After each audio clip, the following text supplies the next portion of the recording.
તો સુરેન્દ્રનગરના વઢવાણ તાલુકાના દેદાદરા ગામે એક સાથે 8 ઇંચ વરસાદ પડતા હોનારત સર્જાય છે।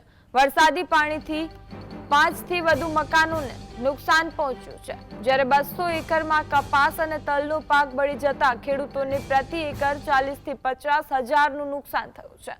તળાવનો નવો ધક્કો 2 ફૂટ ઊંચો હોવાથી ખેતરોમાંથી પાણીનો નિકાલ થઈ શકતો નથી। આ અંગે ખેડૂતોએ ડેપ્યુટી કલેક્ટર અને મામલતદારને રજૂઆત કરી ધક્કો નીચે ઉતારવા તથા તાત્કાલિક સર્વે કરાવી વળતર આપવાની માંગ કરી છે। અંદર અમારી જે રજૂઆત હતી કે જે ખેતરની અંદર જે 2 માર્ગ આવેલા છે, અમારા ખેતર માર્ગ, કાળીનો માર્ગ અને બાળાનો માર્ગ, આ 2 માર્ગની અંદર અત્યારે લગભગ આશરે 1 કિલોમીટર જેટલા સુધી પાણી કેળકેળામાં ભરેલું છે।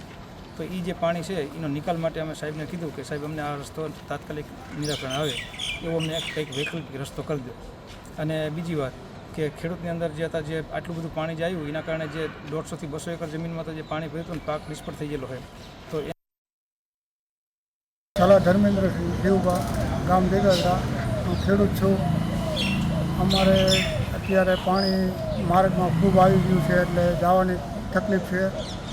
તો એ બાબતે અમે મામલતદાર સાહેબને આવેદનપત્ર આપવા આવ્યા હતા અને સાહેબે બહુ સરસ વાત કરીને એનું કંઈ પણ વિકલ્પી જે રસ્તો થાય એ કરી દેવા બાંહેધરી આપી।